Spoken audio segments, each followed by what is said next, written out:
Hello and welcome to Talkin' Baseball. It's the first series recap of the world. Twins undefeated? Let's talk all about everything baseball. We're back, baby! Of the world? What was that? I was wondering what that was. That wasn't good. That was a bad start to our season. The good energy about it. Of Kinda like the world? People said you and the Phillies are the same. Bad start. We got to put that in our rear view. What's going on, people? Welcome back to Talkin' Baseball. First series recap of the year is presented to you by SeatGeek. Code Talkin' now. Code Talkin' now, because we're in the season. It's live. So what's that? $20 off? Yeah, off your first order. So SeatGeek, easiest app. Go to see a game because the games are happening. I went to Saturday's Yankee game. It was good to be back in the Bronx. SeatGeek, Code Dawkin. Myself, Trevor, Plouffe, we're back at it. I'm excited to get into the games with you. It's kind of funny. There's not a ton of big topics. There wasn't a big brawl this weekend. Couple minor injuries. Well, Trev, live from Hawaii. Oh, yeah, our guy, Anthony Rendon. I keep trying to forget about that, but that was he does too. Sheesh, you ever do that, Trev? Who do you think's wanting to crawl in a hole more right now? Anthony Rendon or McKenna, the left fielder for the Orioles?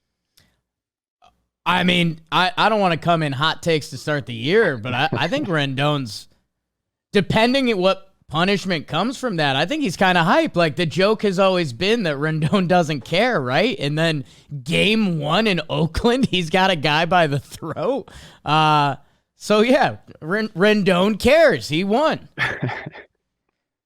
He cares, maybe about the wrong things, because that was something else. We'll get into it. Yes, I'm in Hawaii, Jake. Yes, I'm having a fabulous time. Yes, there's going to be a viral video of me today playing catch with my guy Staffy. Yes, all of that is true.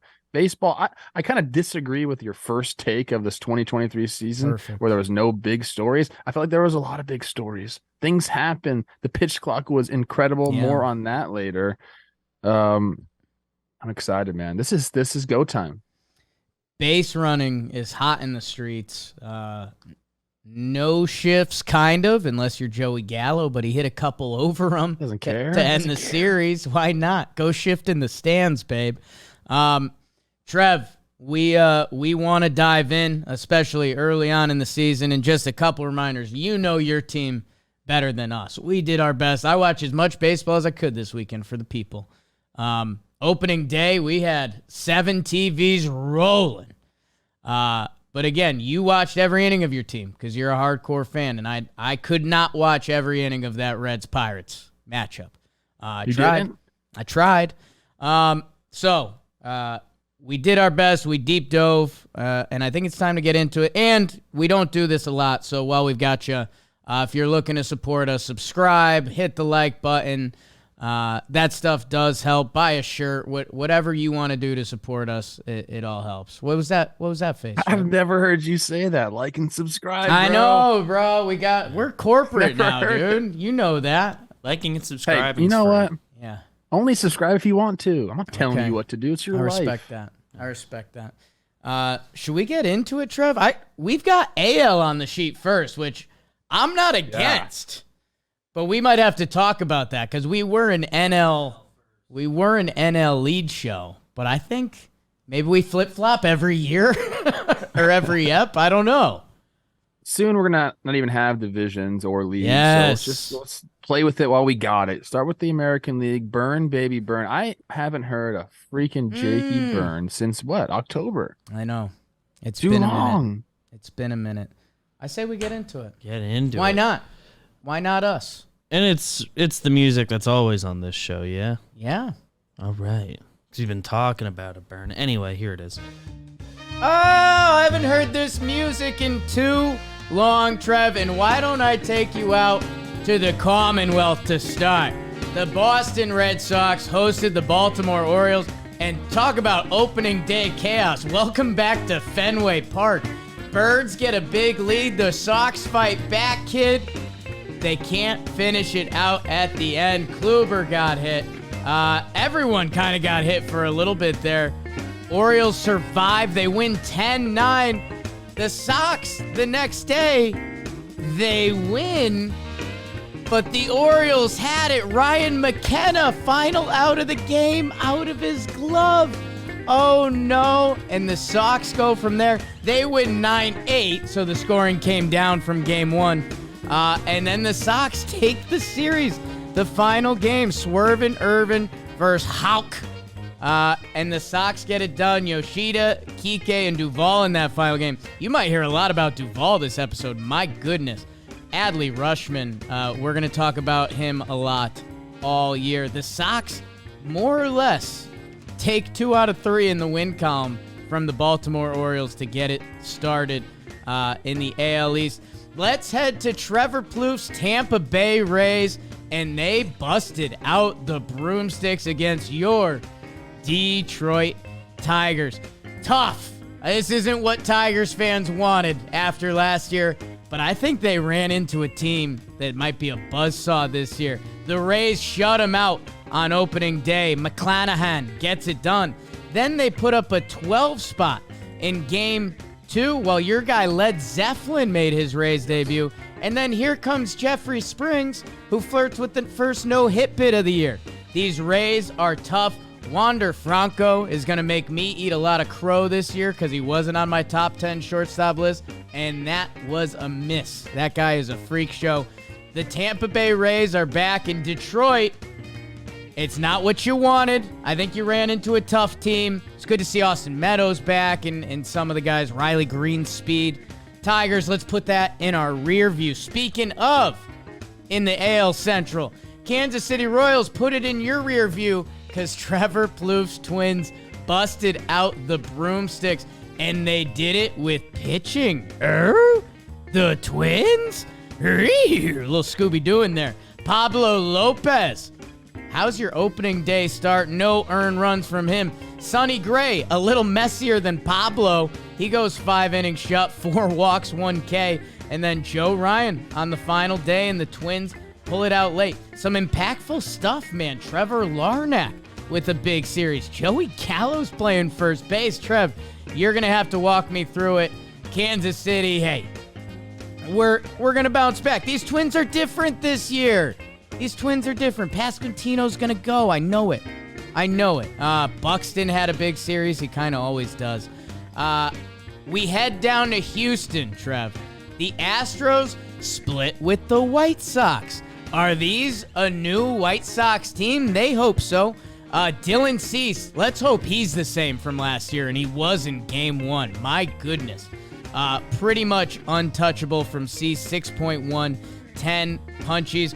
Framber went toe-to-toe with them, but they pull it out late. Tim Anderson with a big series. Astros win the middle 2 games. Lynn, Javier, Giolito, Urquidy, you know it. Eloy, Jordan, a lot of studs in this game, man. A lot of talent on both sides. And the White Sox, they win the final game. Clevenger, Oscar Colas with a big game and some energy in the outfield. Will it be a different White Sox here? Some good action in this series. I think that's going to be one we talk about a lot. In Oakland, there's 2 guys that we're for sure going to talk about a lot this year, and they went back-to-back. Trout and Shohei, after losing game 1, where Shohei pitched and everyone got off their LOL Angels tweets, they bounced back to win the next 2 games, 13-1, 6-0. Shout out to the A's on that first game, getting the opening day victory. Trev, I'm rusty. The shot clock ran out. Cleveland and Seattle. This might have been one of the most fun series this weekend, although opening night was boring because of good pitching. Bieber and Castillo. My goodness. Mariners win. Ty France. Oh, Ty France. Yes. How about it? How's your 3-run shot to win it, basically, after that dominant pitching performance both ways? Then your Cleveland Guard Dogs. 9-4, 2-0, 6-5 in extras. The best series win of the season? I think so. This Cleveland lineup, man, go look at it. Now that you know those guys, Andres Jimenez with $100 million coming his way. Some days he's batting 7th for them. They are a team. Seattle rear viewing it as well. They're on to bigger and better things for the rest of this year. But a really nice feather in the cap for the Cleveland Guardians to start their year. And that, Trevor Plouffe, is what happened in the AL. I got long.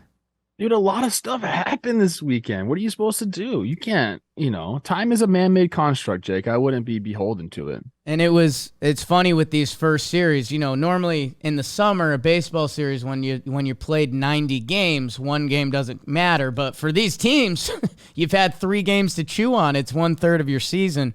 But Trev, there's a lot more coming, and there's a lot more for you with MLB 9 innings. They are back. MLB 9 innings has a wide variety of game modes. Anyone, ask around the office. I am a phone gamer. And MLB 9 innings, you could do whatever you want. Live PvP, 2,000 player cards to collect, rosters, team logos, ballparks, and uniforms all up there. Larry Walker, Walter Big Train Johnson in the game? Yep. Mike Schmidt, Hoffman, Jackie Robinson, heard of him, and so many more. Download and play MLB 9 innings 23 today with the link in the description. Wow, they even said the link in the description. That's been my thing lately. If you're a baseball fan and you're listening to Talking Baseball, you might like MLB 9 innings 23. So go download it now. Trevor Plouffe, I almost gassed myself out. I almost fainted midway there. Where do you want to jump, my Hawaiian prince? I would like you to stop talking. Let me get a little bit of shine on in this episode. My goodness. This is a 2-man show now on Mondays and Fridays, but you're trying to make it a one-man show. And I don't like it. Yeah. Get you some water. Ball you hog. Need some. I'm sweating. We can go all sorts of different places. I think, like we said earlier, there were some big series. The one that I picked out before opening day was that Astros-White Sox series, because there are some very talented players. I think that was a really well-played series. You get the split there. The Guardians, as you mentioned, going into Seattle and taking 3 of 4 is, I think you're right. I think you called that, like, that's the biggest series, you hang your hat on that one. You go in, people are questioning you if you're the Guardians. They won the Central last year, but can they do it again? A lot of one-run games, the way they played, does that really stack up against some of these powerhouse teams? And sure as shit, it does, man. Whether it's taking advantage on the base pass or taking advantage of an errant throw. You mentioned Andres Gimenez doing his things. I mean, it's just an incredible series for them. The Twins doing it. I kind of want to start with the Twins because I did watch most of the games, and I want to give them a little bit of shine because you're right. You called it in your burn. Minnesota Twins and starting pitching doesn't necessarily stack up, and Twins fans will tell you, well, that wasn't really the problem last year, and like there's been some good pitching overall, lately. But I think this rotation that Rocco has right now might be the best that he's had in his tenure there, and you probably have to go back pretty far to find another Twins rotation that was as good as this. And they showed up. 16 1/3 innings pitched, I believe it was, 1 earned run. And that was a solo homer that Joe Ryan gave up like in the 2nd inning or something like that. These guys looked really good. And we've been hearing it from day one in camp there. Lopez, he's kind of came in and almost become like a leader in that rotation. They talk about his work ethic. They talk about the head is on his shoulders and what he's been able to bring.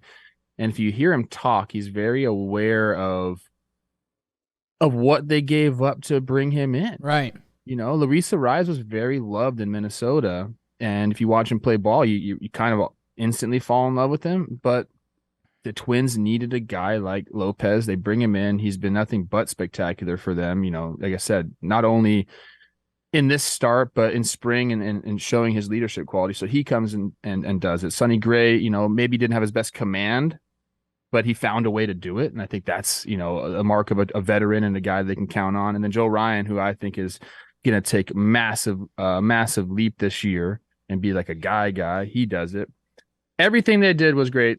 Rocco has some interesting decisions to make with like Polanco being on the IL. Second base, they put Gordon there, and then lefty would come in, Kyle Farmer would come in. So there's some depth now with the Twins. And I think you're going to talk about a little bit of Byron Buxton later and kind of the things that he offers there. But we'd be remiss if we didn't mention Gallo. Playing first base, 2-homer day, almost hit a third. This guy, I said it from the start. When you sign in Minnesota, he was getting torn apart in New York. You go to LA, you're kind of mixed up in all sorts of stuff. It's a different vibe there. You go to Minnesota, you feel comfortable. We talked about this. And I think he does. And all the quotes that he has and, the times that I've talked to him, he just feels like this is somewhere that he can.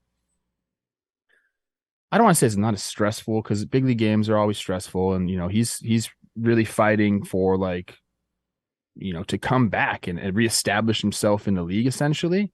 But if there's one place that he can do it, I think it's here. Twins relievers look good. Like they're A relievers. They all got time in and pitched well. Hell of a series. I know it was against the Royals, so people will probably say that I'm talking too long about the Twins here, but that to me was a really nice sight. And they go to Miami next, start 3-0, maybe you start 6-0, and then the Astros come into town, and that's going to be a big boy series. Okay, you're 6-0 Twins. Yeah, I'll Royals fans, you're obviously not as excited for the first episode as you thought you might be. Sorry about that. And that's but it's an honest part of the equation. And hey, it could change very soon because guess what? Bobby Witt Jr., MJ Melendez, Salvi Perez, and Pasquantino, the top four in that lineup, I still think those guys are going to go this year. So, hey, maybe it was first series. Maybe we're talking about a different Royals team, later on this year. And, hey, Aroldis Chapman hit 102 on the gun, almost 103 again. So, we'll put that in our rear view. Senga didn't pitch in this series for them, and he was kind of their breakout guy last year. So for the Twins, Trev, and I think it's going to be a little bit of a theme of this episode. It's what matters, and Joey Gallo can potentially matter. You talk about all of it, whether it's media or contract year or shifts or whatever it is. And by the way, playing first base, I almost. I was half taken aback. Like you forget, like this guy played a little third base back in the day. He's played all the outfield positions. That's hard to do. So if Joey Gallo can do that for them, that's a big weapon. Trevor Larnach deserves a big shout out. Former first round pick, middle of the lineup. At fourth, I think clean up all 3 games. If he puts up a season, that's significant because I know they need help from some of their lefty bats this year that, again, for all of these first series, we're delving into one series with limited data, but for what we've got, I mean, as a Twins fan, as you went through, Trev, you basically checked all the boxes. So happy for them.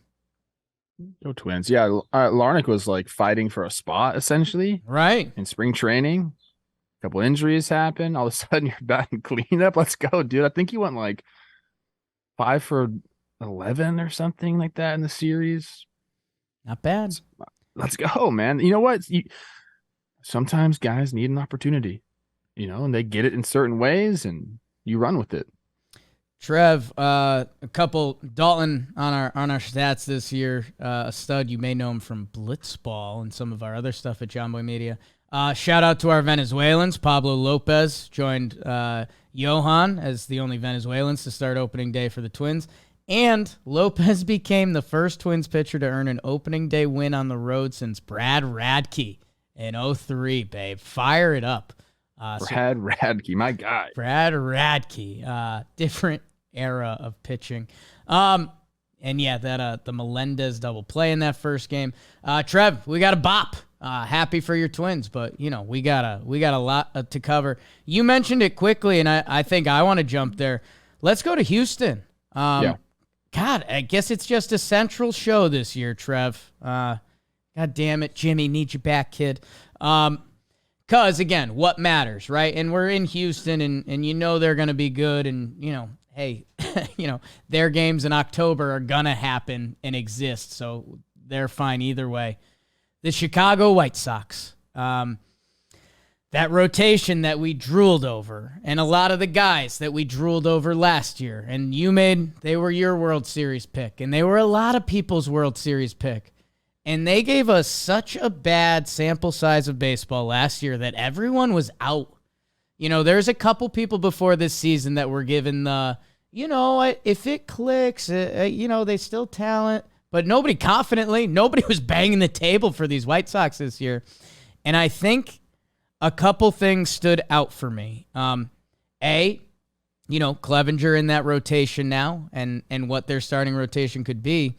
The other thing that was important for me, too, was essentially a whole new outfield. Robert, who was hurt for part of last season and his play was down, he made an incredible catch in center field that, again, not shots fired at our guy, A.J. Pollock, although you'd probably want more shots fired at A.J. Pollock for what he did to you.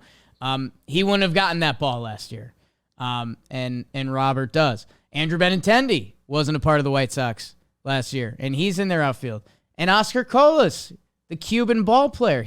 So I guess for me it was a little eye-opening that it's like, wow, these White Sox, we spent a lot of time on Jose Abreu leaving, which, this was the Jose Abreu series.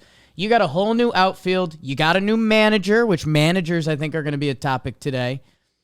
And it's just a new season, man, that I think it was big for the White Sox to not lose this series against, if Houston swept them, how easy would it have been for us to kind of kick our arms up and say, yeah, well, they're Houston and they're the White Sox. Didn't happen.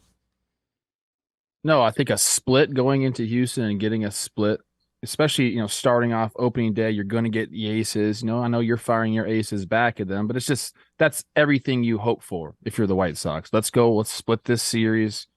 Would it be nice to get 3 or 4? Sure. Is that realistic? Like, not really, dude. It's the fucking Astros. Right. And that first game, they were really poor with runners in scoring position. They had their opportunities, and then eventually, was it Vaughn? He got to Presley, right?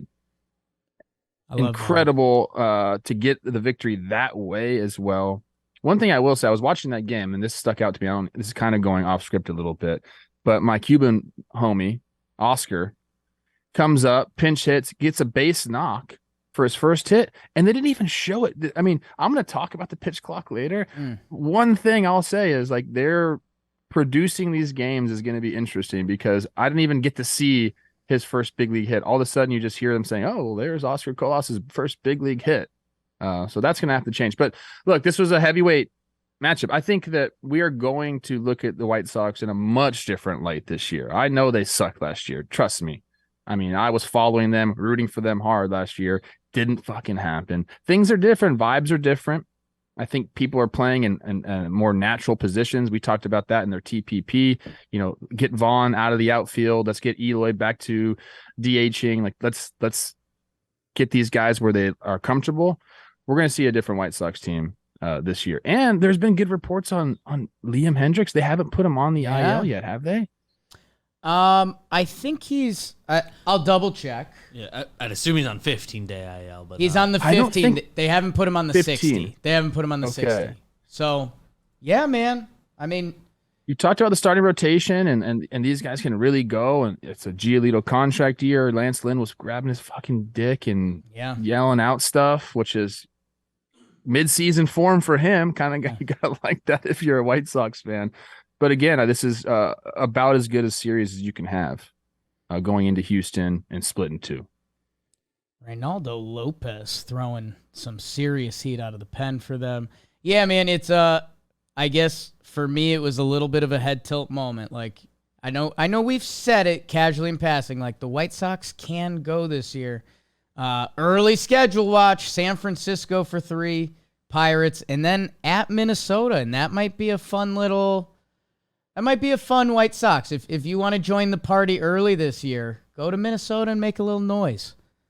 God, all this. Did you see? Like, I was watching. So I watched opening day pretty intently, and it was Grifal's first game, and they were going in like the car with him and what's the guy's name that was calling the game? I forget his name right now. For the White Sox? No, he was it was an ESPN game. Oh, So was it Ravitch or Eduardo Perez or Eduardo Perez. yeah. They got really deep into their childhood friendship, and it kind of like made it a little bit about Eduardo. I was like, hey man, like this is kind of not really about you, bro. Like let your friend have the shine here. But they got pretty in depth, and it's kind of cool. I don't know. It's a big deal for these guys to, he finally gets a managerial job, gets a W, and thought that was pretty cool. Except that Eduardo kind of stole his shine a little bit. That's I haven't come across Eduardo. I saw him at the airport once. Didn't say hi. It would have been a whole thing. He's a nice guy. But yeah, he's supposedly like when he walks into like a clubhouse, he's like the king of the world. So I think there's I could see that. I could see that a lot. Jose Abreu against his old team. Astros get their rings and they do the celebration. Dylan Cease ties White Sox opening day strikeout record. We saw some of that around the league. He's filthy. We'll get to you, Garrett. He's worth the watch. He's worth the watch. Him and Strider are like weird ALNL cousins that just strike you out. Does Strider have size 18 feet? Like, what's up with that? It looks like he's wearing skis. I mean, I can Spencer Strider feet. We're not in the NL yet. I haven't. Yeah. Trev, can we get a little AL East before I get sick? And just a reminder, if you're new to the show, we'll go AL, NL, IL. So, Rangers, Phils. I know my Yanks started out with an IL series against your Gabe Kapler. Let's go. Orioles Sox. I think Rays Tigers. I mentioned it in the burn. I don't really think. And guys, we're also, some of the series we're going to be a little lighter on this year. Like Rays pitched and are good, and Tigers, you're gonna have to earn us back, man. Like after a really tough last season. I will say, and I said it in there, like I'm already a Wander Franco apologist. Last year he got banged up and he never got like consecutive playing time. You didn't put him on your top 10 shortstops? I'll say this. There's a lot of good shortstops. There's a lot of very good shortstops, and he's young and he's got to prove it a little more, but he's incredible. Incredible. Trev, the upstart Orioles, who finished higher in the standings last year than the Boston Red Sox. They start out in Fenway. A crazy first game. I mean, Fenway ball to the tee. The fact that the Sox had a chance at the end felt crazy. And then the fact that they win the Saturday game feels even crazier. Adley Rutschman, I think at the end of the year, it'll almost be a no argument that he's the best catcher in baseball. Sorry, Phillies fans. And I don't think it's a shot at JT. I think it's more of where Adley. Trev. You think it's a foregone conclusion that Adley Rutschman's the best catcher in baseball? Hello, Will Smith. Hello, JT Realmuto. Like what? Trev, I was mad because I heard people saying that, and then just watching his every at-bat. And he got 5 hits one day, and you're in. Yeah, kind of, dude. I don't know what else to say. Like, he's that guy. And the Red Sox. Hey, we said the Red Sox lineup could be pesky, and they played Red Sox ball, man. You put up some runs, and they gave themselves a chance. Adam Duvall trying to bounce back and get back to his 21 form. And most importantly for me, the Red Sox Game 3, they got up, they kicked it to their bullpen. Dick Blyer, who's done it for a few years. Schreiber, who broke out last year. And then they busted out the lead later in the game. Or they went Chris Martin and then Caleb Bort after they opened it up. But that's the Red Sox formula. Like, let's put up runs, and if we can get it to our pen, we could win some games. And I that felt impactful. It doesn't change my season outlook for either team, but it was like, okay, the Red Sox did what they wanted to do, and it worked. This, to me, was a series, like, it kind of played out the way we thought it would play out. Maybe not the, dramatic ending of Game 2, but the starting pitching we questioned on both of these teams, and it did not show up for either team to start this series. I mean, look at these lines right now. Our guy Gibby, 5 innings pitched, 4 earned runs. Kluber, 3 1/3, 5 earned runs. I mean, you can go down the list. There wasn't a good start in the whole lot of it. The runs were being scored left and right. I don't know if that's just AL East ball, you guys tell me, but these were the questions we had. We said that lineup for the Red Sox can go. Like, we're kind of excited to see what can happen, but can we really rely on these starters, to take them to the promised land? With the Orioles, we kind of said the same thing. Like, are you guys going to make a move and try to go get somebody? And, they bring in Gibby, and we love him. They bring in Swerve and Irvin. To me, that's going to be a main focus for both of these teams throughout the year. Can we get by with these starters? And if we can't, what are we going to do? That's very important, especially over 162, to have some starting pitching depth and being able to rely on some guys. And I know it's one series and I could be eating these words, but we had these question marks coming into the season, and the first series just, they didn't do anything to, persuade us the other way. So this was a fun series to watch, definitely. But still, I think there's a lot of question marks with both of these teams. Yeah, Baltimore's going to call Grayson Rodriguez at some point, and no, he's not ready. Yeah, right. He's not ready. Yeah, I bet. We said that, like, okay, when is he going to be ready? Yeah, a couple weeks. Our boy Eno Sarah said he's got some awesome articles. He loves Grayson Rodriguez, and he has his own statistic called Stuff Plus that he created, and in that statistic, which a lot of people like to use, he's like, this guy compares to Sandy Alcantara. Like, yeah, he's one of the best in the big leagues, and you're telling me he's not ready? Well, because 4 to 6 more starts, and he'll be there. Yeah, just needs to go to the minor leagues and It's a really little work on it seasoning, there. man. Trev, it's a game of adjustment. So once he does that, and yeah, for the Sox kid, it's going to be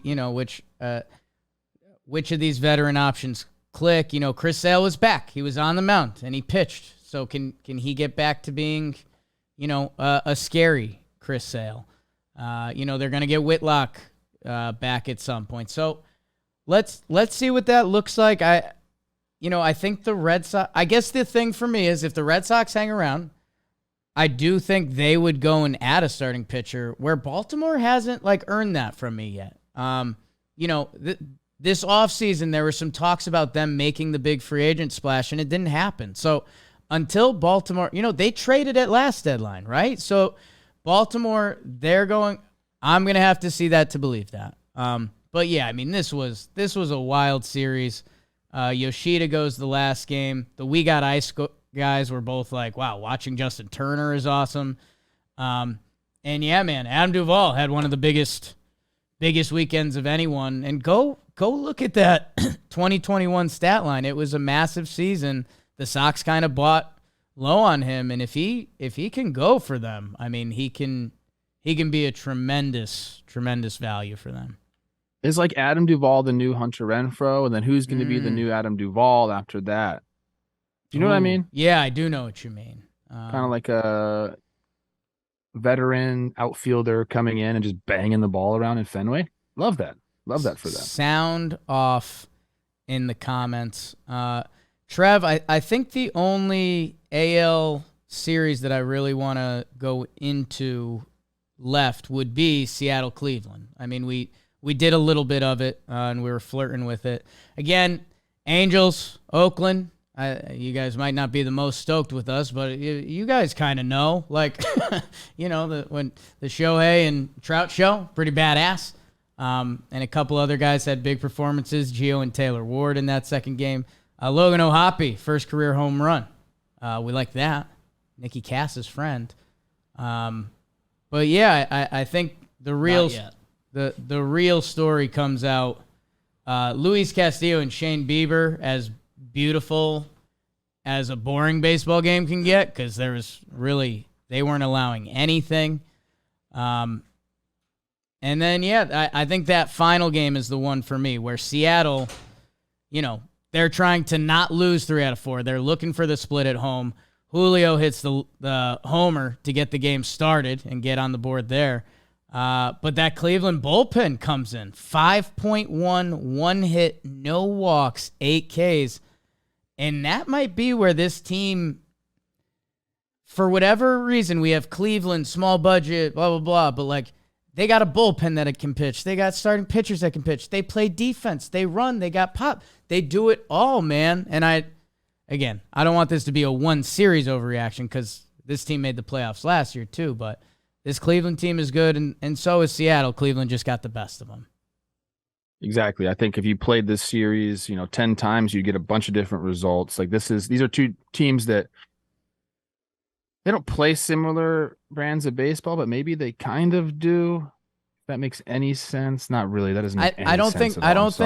I don't think on offense. I think pitching wise, like they both have strong rotations and they both have strong bullpens. I think offensively they profile a little bit differently, yes. But again, I think that is, you go into Seattle, who has crazy expectations there and a really good roster. I mean, I went on Baseball Today and said that I think they're top 5 in the AL for me. Chris Rose said top 3. And you know what? Go ahead and check the rosters out. It's right. Like, this is one of the top teams in the AL. Cleveland goes in and takes 3 or 4. I think it's just massive. And then to do it in extra innings in the last game, like you said, taking advantage of a few mistakes, coming back after that first game, it was France with the 3-run jack to right field. That's kind of like that hurts, man.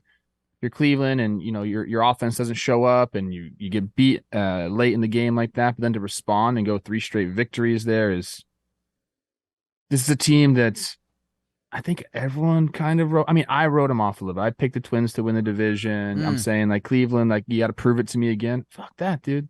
Like, this is a really, really good baseball team. They got some players there. Like, Jimenez, I think, is not going to sneak up on anybody anymore. They gave him the contract extension. So, like, this is a team now with real deal expectations, and coming in and having a series like that only makes them, heavier, those expectations. So it's you talked about the rotation. They're testing their depth already. McKenzie being out, and they just did it, man. And I don't think Seattle should be too worried about starting off this way, because they're right in the games, and they're going to be just fine. Seattle's a juggernaut. Yeah, it's going to be. We kind of Seattle's like been invited to the potential elite of the American League. And for some reason, we kind of keep Cleveland just right on the outside, maybe some being mean to the AL Central. And there's not much, they haven't done anything to deserve that on our end. They're young, they're really good. And yeah, I mean, them and Seattle are in very similar boats. Except one team's got the big bad wolf in their division and the other team doesn't, unless your Twins go this year, Trev. What? They're 3-0. I don't know if you know that. They did. They are they swept. One of 3 undefeated teams, all in the American League. So why don't we go to the National League? Yep. If you're up for that. Beebs, you got the tunes? Oh, it's good to be back in the National League. Used to go first in the NL, Trev. Now we don't. Let's get this one over quick. Braves and Nats. Sorry, Nats fans, cover your ears. It felt like 2 teams from 2 different leagues playing each other. Sloppy game. The first game on opening day. What was going on there? It looked like a snowball fight every time you watched it. Max Fried gets hurt. That's important, and we hate that. Spencer Strider deals, and that's obvious. Matt Olson hits, and that's obvious. Hey, Natitude. They take the final game. Mackenzie Gore with a solid start. We love that for them. Ronald Acuna might steal 50 this year. Watch out for that. This was a fun series. How about the Brewers and the Cubbies, huh? Oh, Midwest baseball, sunshine. No ivy at Wrigley yet. It'll bloom soon. And they take down Corbin Burns. Game 1, Stroman shoves. Dansby put together a nice little opening series for him in 3 for 4 on opening day. But the Milwaukee Brewers come back, and they take the next 2 games after being shut out on opening day. 3-1 Woodruff shoves. Williams Contreras with 2 RBI. Welcome to the Brew Crew. And then that final game, it looked like it was going to be back and forth, but the Brewers blow it open. Jesse Winker. Hey, how are you, Brewers, Jesse Winker? That could be impactful. And Trevor, speaking of impactful, Patrick Wisdom, some have compared him to you. 2 homers. Whoops. 2 homers and a loss, if that's not Trevor Plouffe. Good for the Brewers winning their first series. Reds, Pirates. I'm going to need you guys to sound off in the comments. Although that first game was a lot of fun. Keller and Green, 5-4 game, back and forth. Reds, after losing the first game to the Pirates, they take the next two, Lodolo and Ashcraft on the bump. We saw some Jonathan India, TJ Friedel for your Cincinnati Reds, who are 2-1 and on top of the NL Central. Let's go Reds. Mets take 3 out of 4 from the Fish. We end up talking a lot about the Fish because they have the pitching and they've retooled their hitting, but they lose on opening day. Scherzer and Alcantara, that was a fun one. Nimmo and Marte with big days for the Mets. Marlins, they win 2-1 game 2, but the Mets take the final 2, and it all ends on Ghost Fork Day. Senga, kinda must watch. We got a sick Senga shirt in the store. Go check that out. Mets, 3 out of 4 as they get back on the horse from last season. Fish, always a half sad. Let's go out west. Trev, Kelsey Wingert's Rocks versus BBD's Padres. And how about them Rocks? Opening day, 7-2. Next game, 4-1. Freeland, Marquez, pump it into my veins. CJ Crone, he can't stop. Good on the Padres. They take the next 2 games. They salvage a little opening day weekend. 8-4, 3-1. Seth Lugo, first start in a minute, 7 innings. Matt Carpenter's doing things. Bogarts hit all weekend. I think at the end of this series, both teams were kind of okay with the results. And then I think your final National League Series, if I'm reading it right, my Snakes versus your Dodgers, and they split them. How about it? Dodgers win 8-2 on opening day. Urias and Gallen, that was a fun pitching matchup, but the Dodgers hitting was a little too much that day. Will Smith had a great series. Snakes win 2-1. Kelly and May, that's another good matchup. Dre Jameson out of the pen. You might want to learn that cat's name. Pretty good stuff. Trace Thompson, 3-homer day, but the Snakes, Jake McCarthy, were buttoned in the 9th inning to bring home the game-winning run. They split, and we play for rings in the desert. And that's what happened in the National League. Crush that one. There we go. You're back. Just There we one go. I had little to, series got you. There you go. Spring training for everyone, Trev. Where do you want to go in the NL, Big Daddy? Oh, so many good places. I think we maybe start, because we're a central elitist pod, maybe you start with the Cubs and the Brew Crew. It's a fun How do you series. feel about that? Yeah. It was a fun series. Stroman out there strutting his stuff on opening day. He got into a little bit of trouble. I saw the Rowdy Tellez double play. Kind of a excuse me swing from him. That was nice. Then, the Brewers responding and taking the following 2 is a big deal for them. Because I think if any team in the NL has identity issues right now, it's the Brew Crew. Ooh. Like we're trying to we're trying to figure it out, because for so long we've had them in the top tier of NL teams. They have the pitching, we think they have enough offense, we want them to add, but they kind of did over the offseason bringing in Winker. But they, to me, have now, they're a middle of the road team in my mind. Do you feel the same way about the Brewers? Do you still have them in the upper echelon of teams? I think I'm in the middle. I think they can join the party. I think St. Louis has taken a step above them, right? Like if we were doing Talking Baseball. Roster-wise, yeah. If we were doing Talking Baseball last year, we'd say, St. Louis and Milwaukee. Milwaukee's got the pitching. St. Louis is more lineup. Milwaukee did that sneaky retool. Jesse Winker. Is he Reds Jesse Winker? William Contreras, it's a young stud in the middle of the lineup. I think their season is in the hands of their young players. They've got Garrett Mitchell, running it in the outfield. Bryce Terang. They called up Joey Weimer because who got hurt? Luis Urias. Urias gets hurt. Who he's supposed to be That's a guy. their guy. He's supposed to be a guy for them. Milwaukee operates differently. We know this. They're not one of the big market teams. They rely on their young players to come up and contribute. And if you hit, like, I don't know what Garrett Mitchell is yet. I hope he's a stud. And if he is, that changes where Milwaukee's season can possibly land. Him and Terang for the most part. I think they're going to lean on those two guys the hardest. That I'm kind of with you. We might be too close to the situation. I think Yelich, he's gonna evolve. Like, he might become an OBP king, or the pop might come back a little bit. Like, I think we're gonna see an evolution from him. You kind of, Adames and Tellez are gonna do their thing. That Winker and some of these young guys are gonna dictate a lot of their season because they can still pitch. And I thought this series actually, and Cubs fans, they're not gonna like this. I think it kind of encompassed where the Cubs and Brewers are at. Like, the Brewers ended up winning the series, and they fought. They had a good Jesse Winker pinch hit at bat, and they blew open the final game. Cubs, opening day, loud, and, Stroman's making plays, and Dansby 3 for 4. They shut him out, and, Cubs fans are a little more excited about their pitching than a lot of people around baseball are. That I think this series kind of encompassed both teams.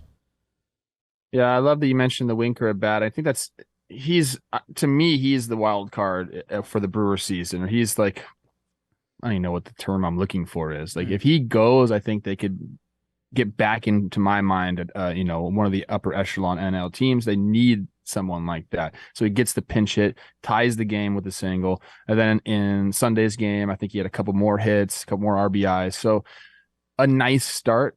And I think that's good for him. We talk about it all the time, dude. Like, Jesse Winker can flat out rake. Now, I understand in Seattle didn't really work out, but let's get this guy back to doing what he does best. I think it's really going to help the Brewers.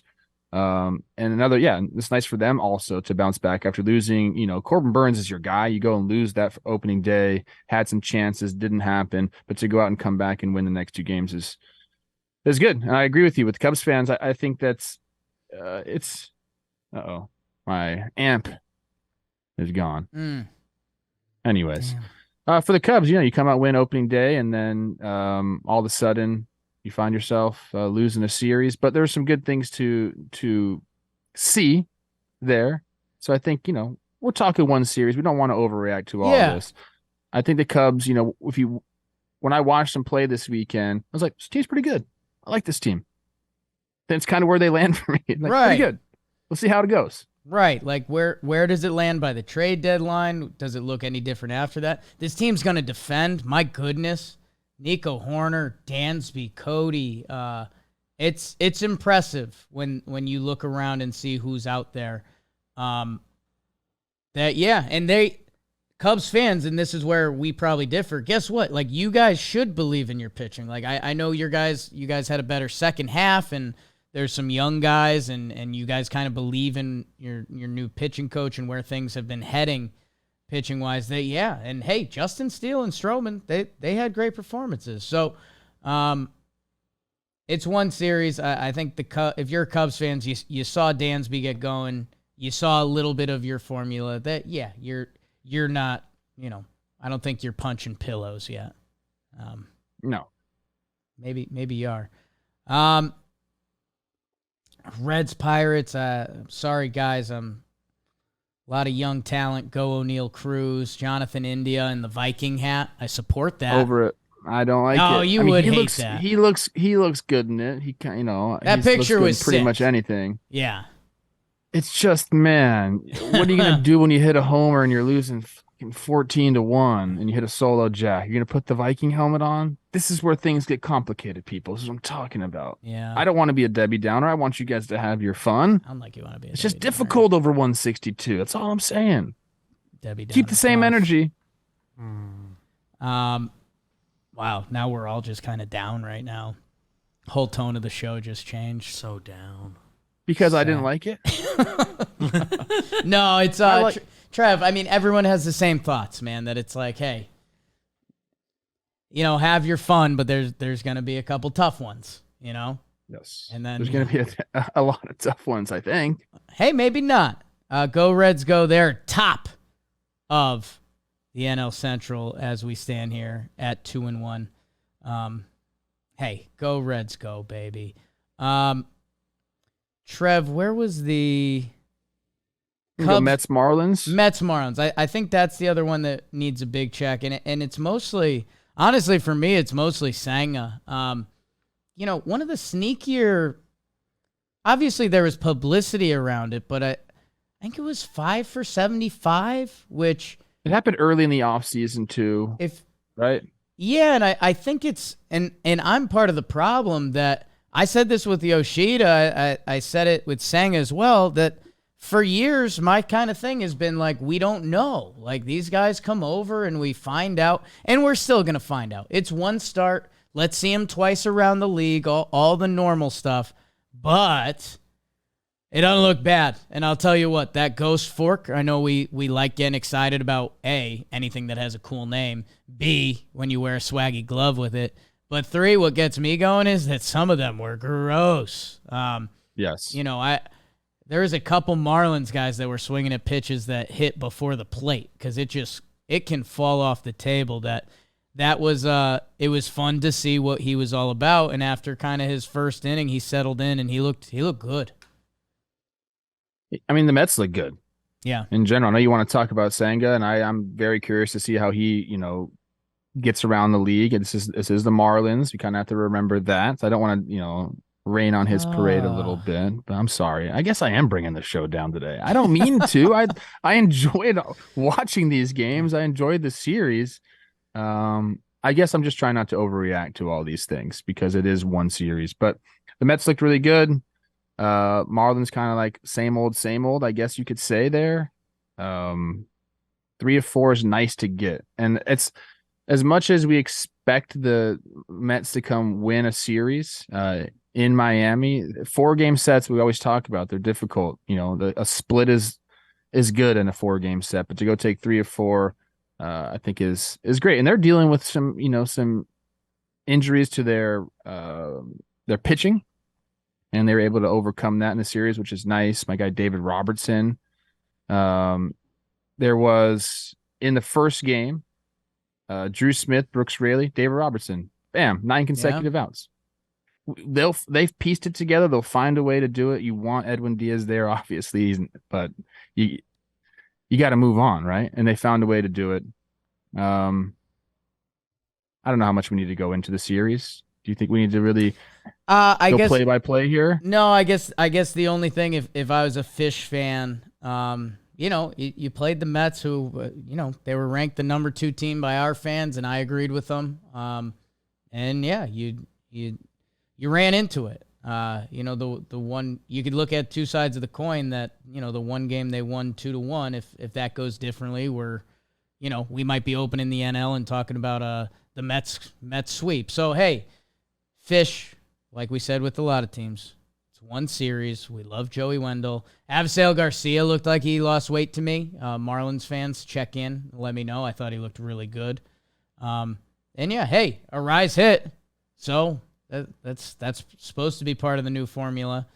So yeah, let's see how you guys look against not the Mets, and as they play your Minnesota Twins, Trev. So I'm sure we'll be talking about them a lot on Friday's show. Trev, we got a couple big IL ones, so I wanna get through these tidy, and maybe they're mostly player performances, because Rockies-Padres, and then Dodgers-Snakes. For me, in San Diego and Colorado, it is individual performances. CJ Cron balls out, but then I think he tweaks his back later in the series, which I don't like that. Xander Bogaerts balls out. He's hitting all over the place for his new team. Kyle Freeland with a great start and one of the best plays you'll watch a pitcher make. Jeter-esque, I think the notes say, Trevor. So I guess in that series, it's a lot of performances that jumped out to me. Padres, Rockies you're talking about? Sorry, I was reading something. Yeah, for sure. I mean, I don't think CJ he's not hurt right now. I think he had some stuff in spring training. BBD, can you check that?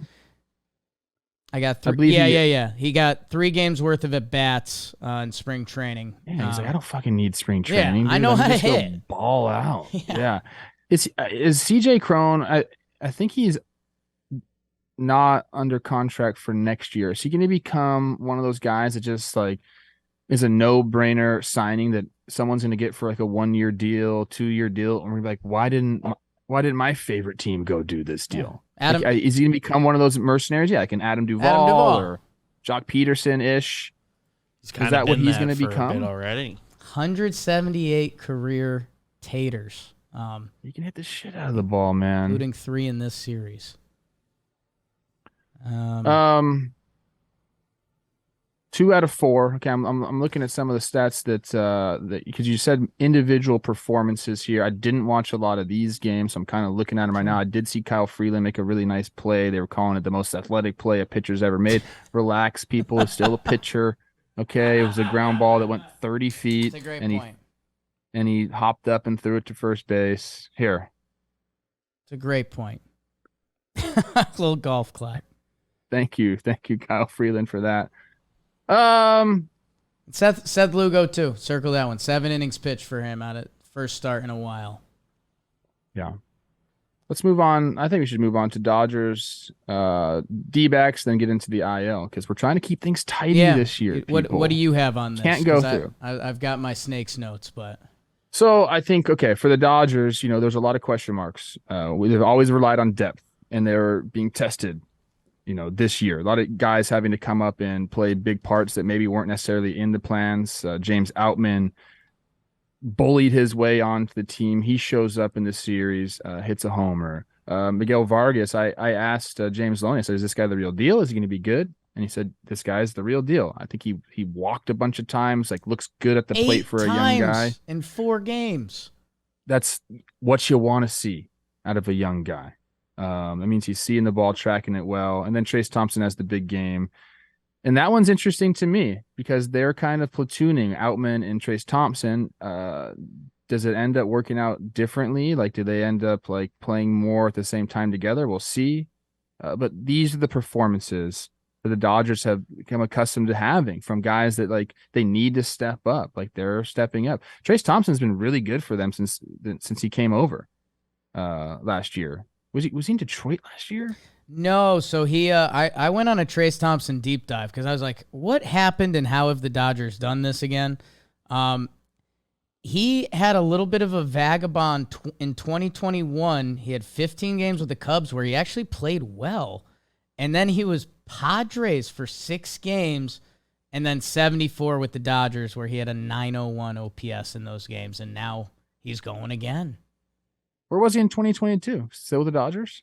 So, yeah, Padres for 6, Dodgers for... Okay. Yeah. I had the teams wrong. But, Dustin May, we weren't sure what we were going to see out of him. I mean, you watch him pitch and he's got electric stuff. For him to come out and do what he did was awesome. The Dodgers team they're going to be good. I know Max Muncy had a rough first game. I think he had 5 Ks in the first game. He'll be all right as well. But go Snakes. Hey.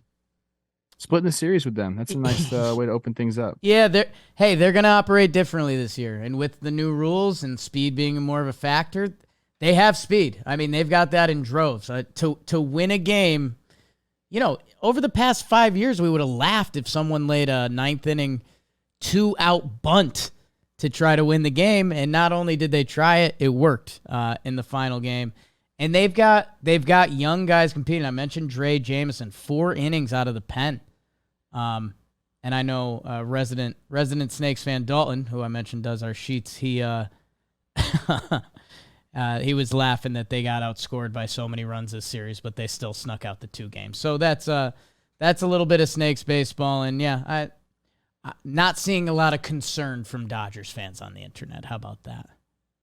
No, and Julio looked really good, settled in his first start. I saw a really cool tweet somewhere in Mexico. I don't know if it was Culiacan or Mexico City. They had a massive display of the game on this big building. It was 100 feet by 100 feet, and Julio Urias is just pitching. I thought that was just super cool. I thought it was super cool and a legend. Too.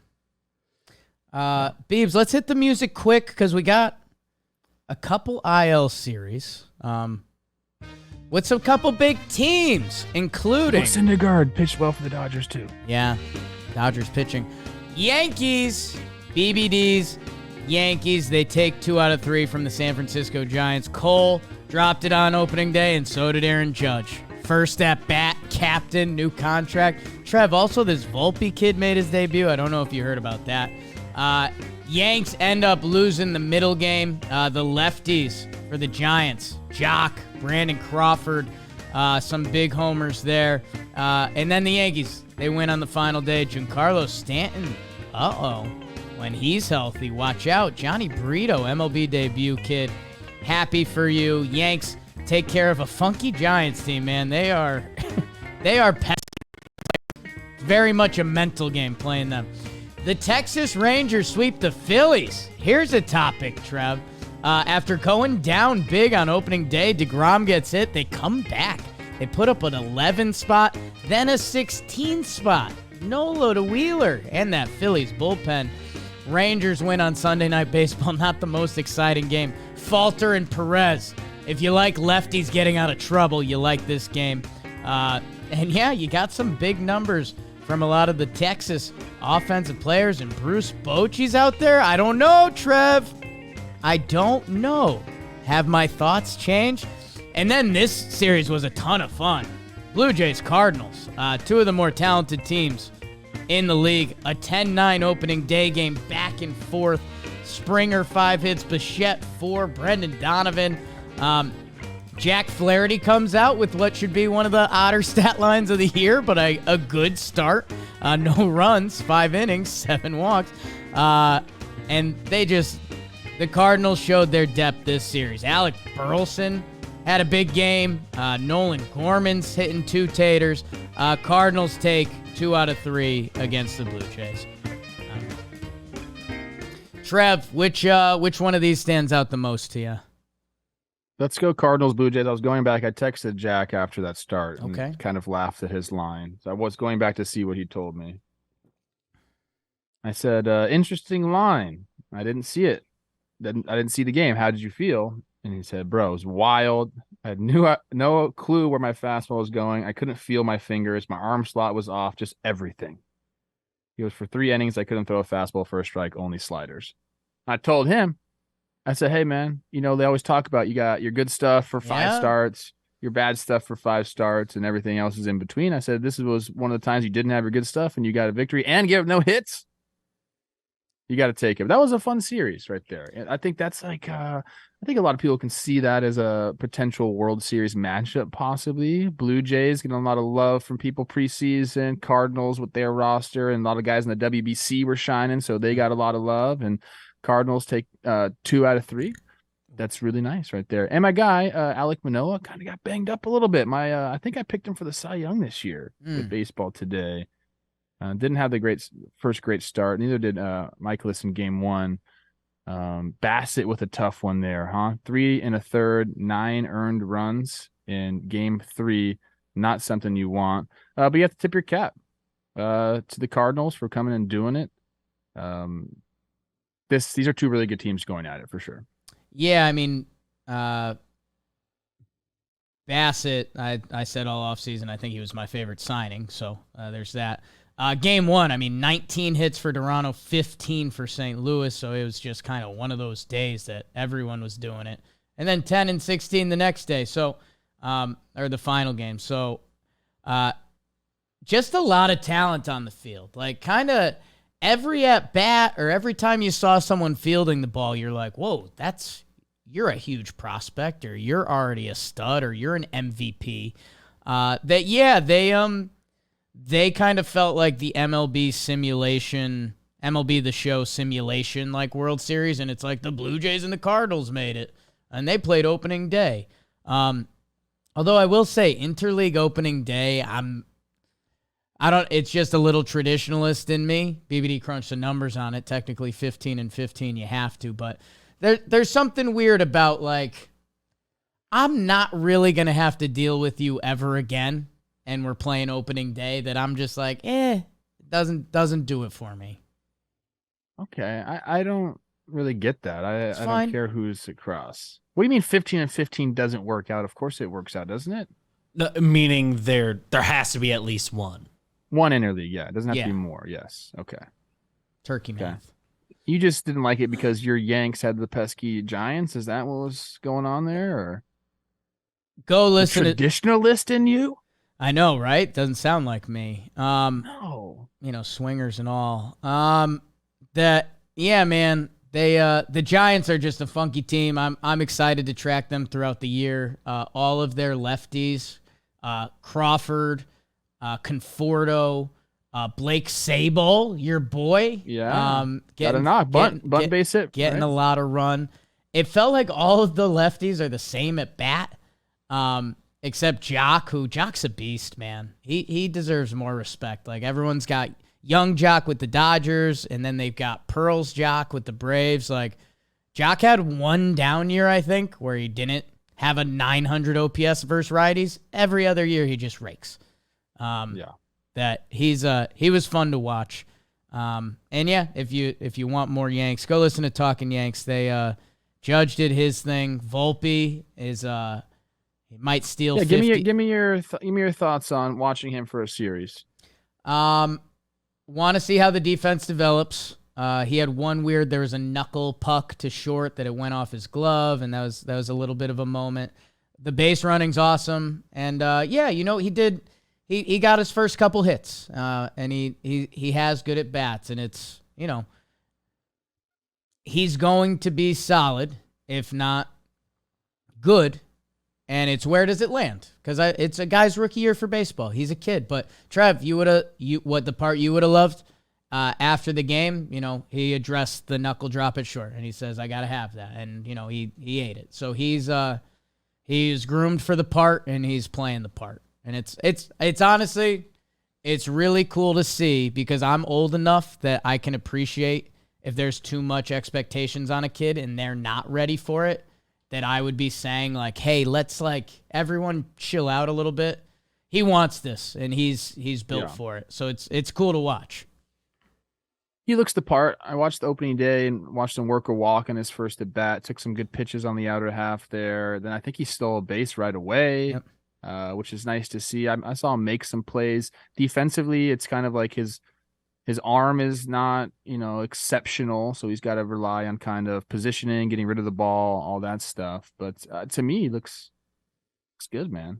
Yeah, he didn't look like the game was overwhelming for him. Which opening series in the Bronx, it could get away from you if you're a lesser man. But it seems like our guy Volpe's is he Italian? Oh yeah, he's in all you control. Italians. He's in control, and it's definitely fun to watch. You don't see a lot of Yankee kids get that treatment, so I'm enjoying that. And then Trev, I think to end the teams, and maybe the most exciting team coming out of this opening weekend, the Texas Rangers, who take out the broomsticks against the Phillies, the World Series Phillies, against your Texas Rangers. The Rangers. I think this is going to be a team we kind of look back on. And I know it's one series. I get it. We're trying not to overreact here. But we haven't believed in them because we haven't seen it on the field. But as we went over their roster on the TPP, we're like, they've added a lot of really good freaking players. Yep. And a little Jakey, what am I trying to say? This is what you do in your mind. Okay. And I like this. This is one of the things that you do that I actually like. Most of the time, I don't like what you do.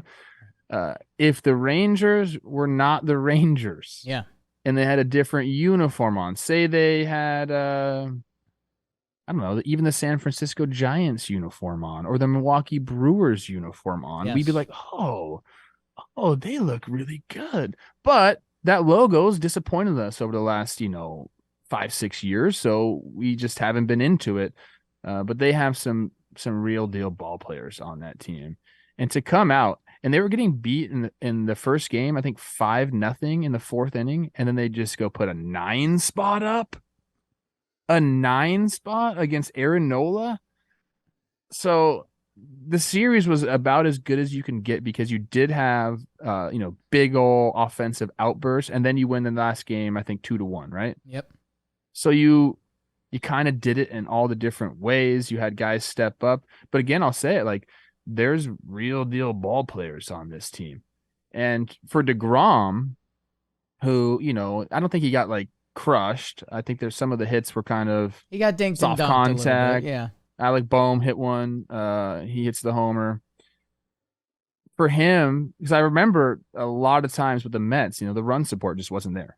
I mean, whether that's them letting off the gas because DeGrom's only going to give up 1 or 2 runs, but there was a lot of times where he wasn't getting the support that he needed. For him to get kind of bailed out in his first start, right? I think that number one, obviously for the Rangers offense, hey, this is great. We can score runs in bunches. But then for DeGrom, it's like, dude, I don't have to be at my best. I can still win. That's the most important thing, is getting these W's.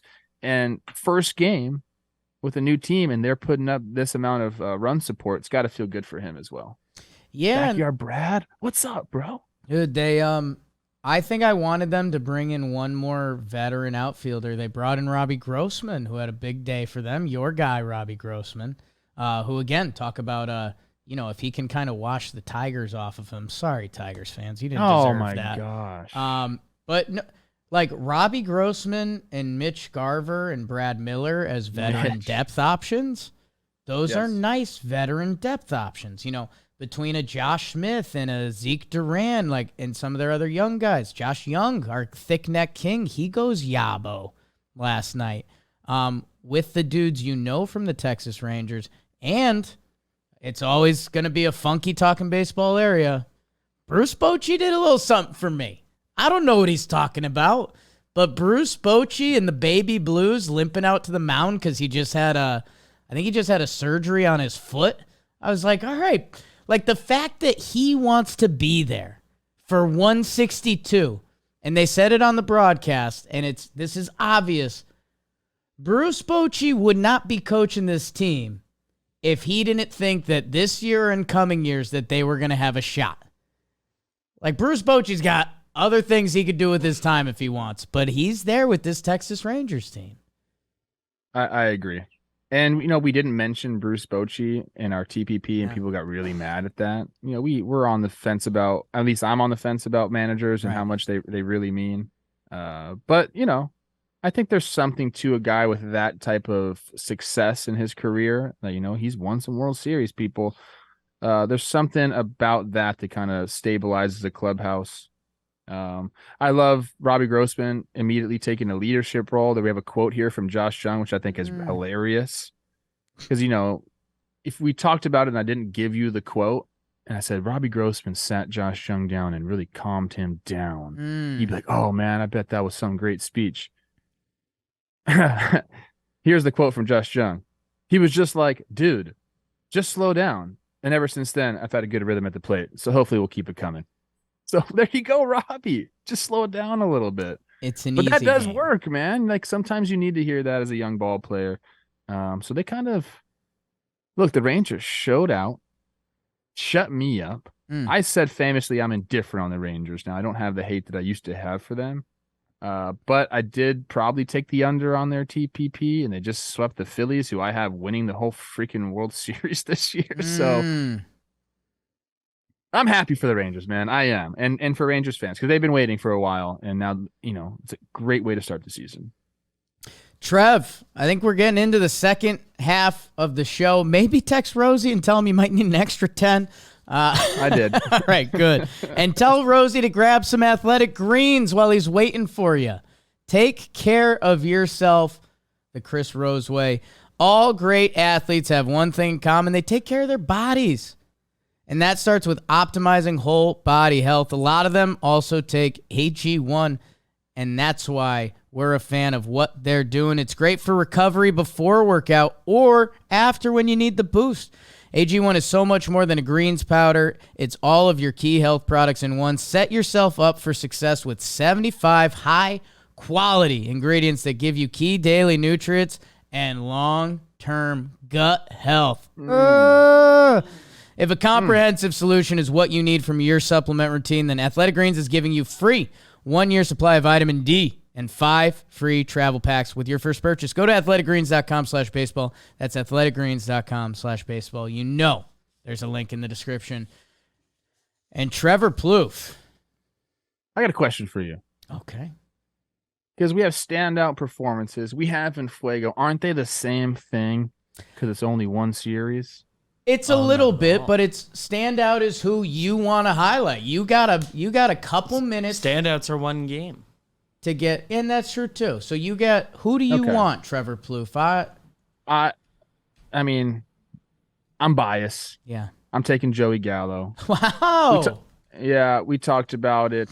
He went 3 for 4. He had a double, near homer on that one. He had the 2 home runs. He had 4 ribbies. He had the walk. Playing first base, he had a really good defensive play there. On opening day, he came in. So I guess I'm going standout performance for the weekend. He came in on the ball at first base, threw it home. They get the 3-2-4 double play to get Lopez out of an inning, which was really cool. Like I said, I think Joey Gallo is going to go off. I think he's comfortable. I think he can do a lot of things on a baseball field that we've kind of overlooked because he's had a couple rough years. But it's still there. He looks great. He is a hard worker, and I think he really wants to get back where people are talking about him in a positive manner. Yeah. That'll motivate you, dude. If like you were a guy and then all of a sudden, you go to New York and people hate you, and LA, you really didn't do anything. Like you want to be liked. You want to be a player that like people say, oh, I like that Joey Gallo. This guy's been all-star. Like this guy's done some things in the game. I think he's motivated to do that again, and he looked really good in the first series. So standout performance, Joey Gallo. Love you, 13, my guy. I'll see you in Minnesota. And man, I believe in things in a season. Like Trev, when you were saying that DeGrom thing, like game 1 getting picked up by the Texas, like, oh. Like, all right. Right? If I don't have to worry about that, I'll be good. Joey Gallo, he gets the new ugly shift on him with the left fielder coming over, and the left fielder turns out was a left fielder and couldn't field it, and Joey gets to first. And I don't know. I don't think it means anything, but I think Joey Gallo being like, okay, so that thing that's not happening to anyone else, I didn't get hurt by this time, and then Game 3, he hits the 2 ding-dongs, and like you mentioned, it was almost 3. I think the way that wears on you as a person, I think, is important. Shout out Minnesota for being so nice. Can I give one more standout performance quick? I know I only have 15 more minutes on this show, but Jeffrey Springs, I hope that wasn't your standout. He is mine, so it works out, Trev. Jeffrey Springs, who flirted with the first no-hit bid of the year. 6 innings pitched, 0 hits, 0 runs, 1 walk, 12 Ks. And Trev, there's a couple things to go here. Sure, it's your Detroit Tigers. Let's see where their offense lands this year. Not a lot of people had them in their top 10 or 20 or 25 offenses this year. I'm sorry, Tigers fans. I didn't think I'd be coming off this hot, but here I am. Riley Green, like him. We treat Rays starting pitching still differently, and it needs to stop. Your Drew Rasmussens and your Jeffrey Springs, we still have this like Rays stigma, like they might get pulled in the 4th inning, or they might even come into a game in a 4th inning, and you're like, oh yeah, that's Rays. Jeffrey Springs, 25 starts last year, a 2.46 ERA. Jimmy, I think in our team profile and projection, said he was like the most fearful pitcher on the Rays. I think he said outside of McClanahan at the end, but he said for him personally. For the Yankees is what he said, because Jeffrey Springs in his pitch mix, he can be lights out to you. And he was on this given day. That he had a 2.46 last year. He had the best start of this baseball season so far. And another thing, Trev, Rays magic, like what they're getting out of this guy. I think he was released by the, who was he released by originally? He was released by Texas, and then Boston, and, a couple small trades. And now the Rays extended him, that he is under a very team-friendly contract at 30 years old and maybe just hitting his prime. And isn't that Rays baseball? So Jeffrey Springs, stop treating him and Drew Rasmussen like they're not elite starting pitchers, because they are. this team is awesome to watch. And people hate when we go over the Rays and we say, man, Rays gone Ray. They don't like that. Give us some more insight. Tell us, what's really going We down need to there. stop. I don't think it's true. I think we're hitting it on the freaking head. Kevin Cash, after game 1, do you know what he said? It was a very Rays-like win. We'll sign up for those types of win a lot. Even he knows. Yeah. Manny Margot, our oohs and ah guy. Coach Ballgame, what's up, Sandlot Tour, you freaking stud? Yeah. He goes down and gets one in right field. I don't even know how I got here because we're talking about Jeffrey Springs, but the Rays are fun. Jeffrey Springs, nasty. That changeup is filthy. And again, it's just Drew Rasmussen, 28 starts at 284 last year. Like who talks about them on their, elite AL starting pitchers list? Like not We do. that's because we're different, bro. No, this team, they have a lot of hype around their starting rotation because it resembles more closely to a typical rotation. That's why we've been talking about it. So if you give them like that kind of like length and then you still do the Rays things, this team could be special, man. Those Rays, Tings, Trev, like you said, there's a lot of guys that stand out, could have landed on Dirt nasties on Fuego. That means I'm on fire, baby. Like Waco. Trev. And Fuego. We have Boston's Adam Duvall. He goes 571, 2 homers, 8 ribbies. CJ Cron, 467 with a 1200 slug. He hits 3 homers with 7 ribbies. Wander Franco, 636. He hits a homer. He's got 4 ribbies. Aaron Judge, homers in his first at bat. He goes 462, slugs 923. I love all these numbers because they're so freaking awesome. 2 homers in that series. Nolan Gorman, no sophomore slump for him. 444, 2 homers, 6 ribbies. Dansby Swanson, a nice opening day. I love that I want him to do well. I'm rooting for Dansby Swanson. I know he's pretty, and usually I don't really root for all the pretty boys, but I like him. 583. He had 2 ribbies, 2 runs, got on base at a 615 clip. How's that? Yohan Moncada playing third base, 444, 2 homers, 4 ribbies. Cedric Mullins, that's Jimmy's guy. He hits 2 homers, and he's got 3 stolen bases on his way to a 40-40. Are we going to see like 3 or 4 40-40 guys this year? We might. Xander Bogaerts, the last one of Fuego, 429. He gets on base at a 471 clip, 2 homers, 5 ribbies, and 3 runs. And that, my friends, is who's in Fuego. Julio Rodriguez, Ronald Acuna, Cedric Mullins. Oh. All 30-30 guys. Maybe a couple of them go 40-40. Don't hit it. Michael Harris, second. Yeah. Another one. Don't hit it to the opposite field, Cedric. Make sure you're turning on that ball at Camden. Man, there are so many guys who had good weekend, and I think what I'll tell the people where we started, not only do you know your team better than us, it's hard to talk about everyone. Put in the comments who needed more love. I wish I talked more about that Kyle Lewis pinch hit homer. It's on my mind. So nice. Sound off in the comments. Was that a pinch hit homer? He's okay. He's a dude. I saw the homer. I didn't know it was a pinch hit. He's a dude. Trevor, I think this brings us the most prized segment in Talkin' Baseball. Awards!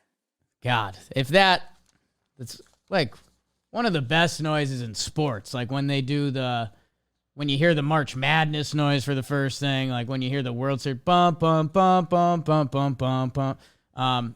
Awards. And it's brought to you by DraftKings. Trev, baseball is in full swing. You know it. And by the way, there might be some new DraftKings stuff coming because we got Jimmy lost in a world of gambling, Trev. I don't know how much you've seen, but there's more coming. And right now, new customers can place a $5 pregame moneyline bet and get $150 in bonus bets if your team wins. You can make your parlays, combine a single bet for a bigger payout. Join the big league action now on DraftKings Sportsbook. Download the app. Sign up with code TALKIN. New customers can bet $5 on any pregame money line and get $150 in bonus bets if their team wins. Only at DraftKings Sportsbook with the promo code TALKIN. Minimum age and eligibility restrictions apply. See show notes for details. Do you know that I sent over a opening day parlay and it hit Whoops. 3 for 3? About to ask you guys for another one after this. Oops. Oh my goodness. Okay. Oopsies. Do you want to lead off or do you want me to go? You go, Trev. Just I don't know how much Rosie's riding you, but you go. I am going to give my award to someone I don't know if I've ever given an award to. In fact, it's kind of the opposite. Usually when I talk about Rob Manfred, Oh boy. I am not talking glowingly about him, but I want to talk about his clock ring. Excuse me? His pitch clock. It's ringing endorsement I'm about to give it. Vibrating. Jake. Now, I've polled some people, okay? And I've kind of gone... I've always been a fan of the pitch clock because I've been listening to the people who've had it in the minor leagues, and they say it's great. Started watching it in spring training. There's obviously some hiccups right away, and people were ready to throw it under the bus and say, get the heck out of here. There still are some people that say that. But for the most part, spring training went clean. I said, I really want to see it, in a big league season. I want to see how it looks. Watched a lot of baseball over the weekend. I liked it all. I really did. It kept me engaged. I think that was kind of the main point. You really don't want to take your eyes off the screen anymore.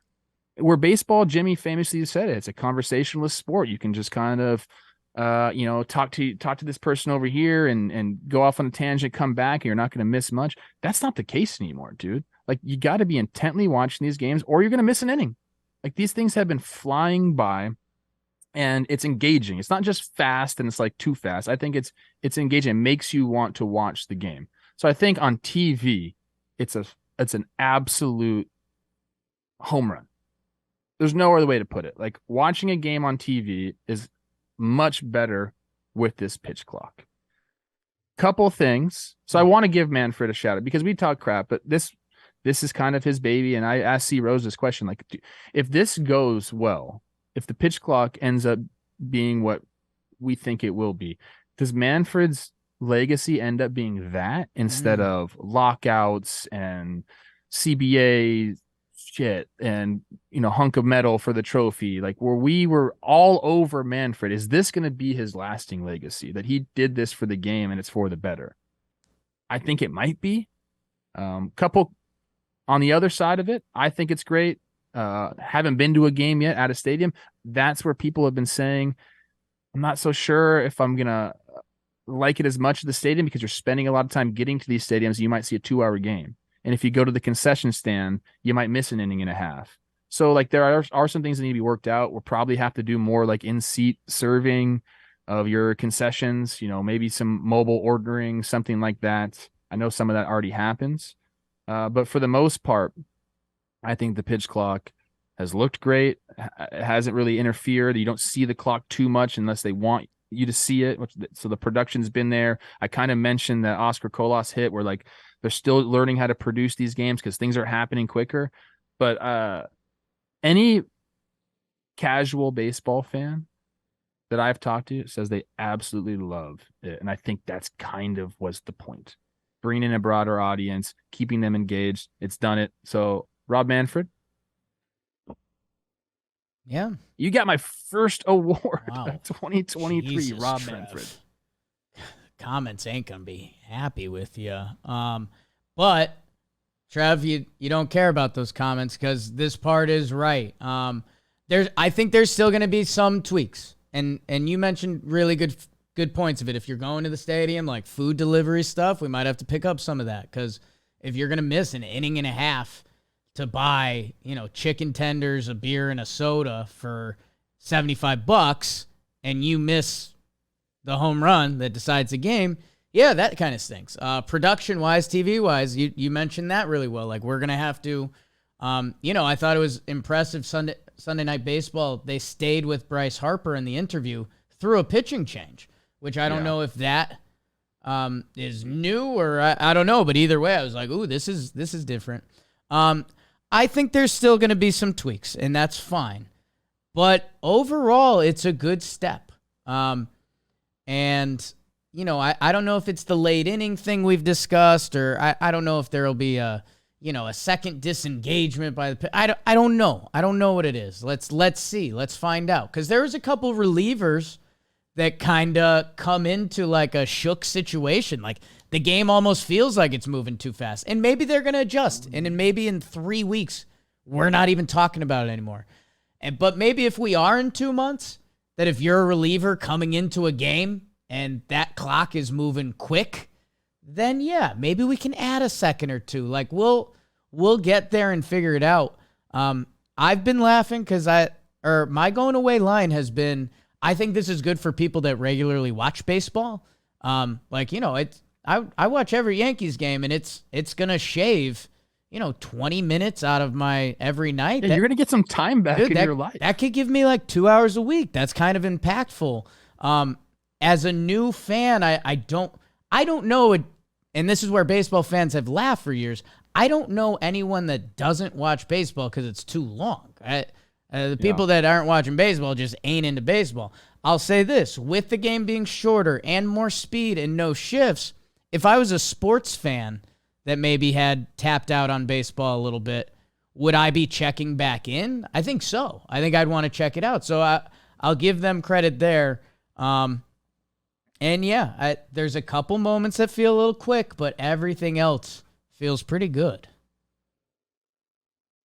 I'm sad. I have to leave. You're going to talk about, I believe, one of my favorite players in the big leagues. Stay for the start because I'll keep you hot. Okay. I told Rosie I was coming. I'll tell him 5 minutes. Yeah, he'll be good. And by the way, you mentioned Rob Manfred and legacy. Every MLB commissioner ever is in the Hall of Fame. So that's just an FYI for the people. Trev, my first award is the I'm getting someone a promotion award. And I guess the award goes to Byron Buxton. But the award is titled for someone that listens to our show and in an analytics department. Because Byron Buxton, a couple things about him. Why do we always talk about him so much? How many guys in baseball, if I told you they were going to play 162 games, would be one of the best players in that season? I think Byron Buxton would be one. Like if I could tell you he was playing 162, he would be one of the best players in baseball. It becomes a short list quick, right?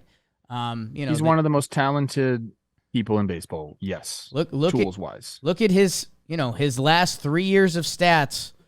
152 OPS plus while, when he's out there and can playing great center field defense. So, he comes out, he has a great opening series for your Twins.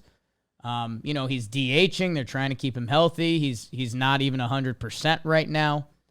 Trev, he had a little rope-a-dope sac fly where Royals outfielder Isbell came in. It was shallow. He didn't think he was going to tag. He kind of lollipops it in. Buxton takes off. There's your run. Where as speed becomes more of a factor, Buxton has that. I know he's not swiping as many bags as he used to, but that's kind of just to keep him healthy. Trev, here was the stat, and it's from Aaron Gleeman in The Athletic, that I'm about to get someone a promotion. Byron Buxton grounded into his first double play Sunday since August 18th, 2020. So it's like, okay, Jake, that's kind of bad news. Why are you bringing that up? Since that time period, 5 major leaguers have grounded into 40 double plays, with your leader being Jose Abreu with 52. So Jose Abreu in 52 at-bats has led into 104 outs. Outs are very valuable in baseball. If we can quantify that into the speed more, and we've talked about this with double plays a little bit in the past. If you have guys that don't hit into double plays, you're saving yourself outs. I just got some analytics kid promoted. Oh my God. I just got some analytics kid promoted. Figure out the math that if you have less double play guys, you get more outs in the inning. You score more runs. You're now the GM, man. And hire me. I'm ready to go. I think you got fired before you got hired because we're still a slug-oriented system. And the guys that slug hit into double plays because they hit the ball hard and typically probably are a little bit slower than most people. And maybe I'm biased because I did lead the league in double plays ground game too.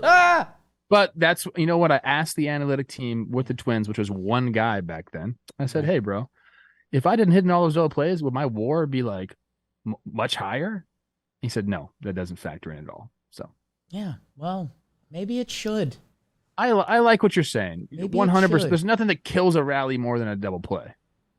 You know, so. See how that Yankee game ended? 104. Jose Abreu outs. Byron Buxton's quote on his, impressive base running. Yeah. I see you flat-footed. I'm like, I don't care who you are. It's going to be tough to throw me out. Yup. Yeah. There wasn't even a throw. The guy was standing 10 feet behind second base. He's like, there's no one in the world that's going to actually try to do this. And Byron just took off, and it takes him no time to get home. He was standing up through the base, and the pitcher had the ball, I believe. Yeah. So, impressive. He's different. Trev. Hey, I got to go. You're the best. First show of 2023. I love you guys. We will be here Wednesday. We'll probably talk some of the new pace of play. We'll talk some of the no shifts. We'll talk some of the base running. There's a Manfred quote that's been on my mind that as we complimented him, his recent analytics quote has been keeping me up at night. We will talk about all of that, and if anything else comes up between then, we will. Thank you, guys. Rate, review, subscribe. You guys are the absolute best. It's good to be back. John will be here Wednesday. Chick sucks. Oh. Woo! Arrgh! Back. John Wick. I'm thinking I'm back.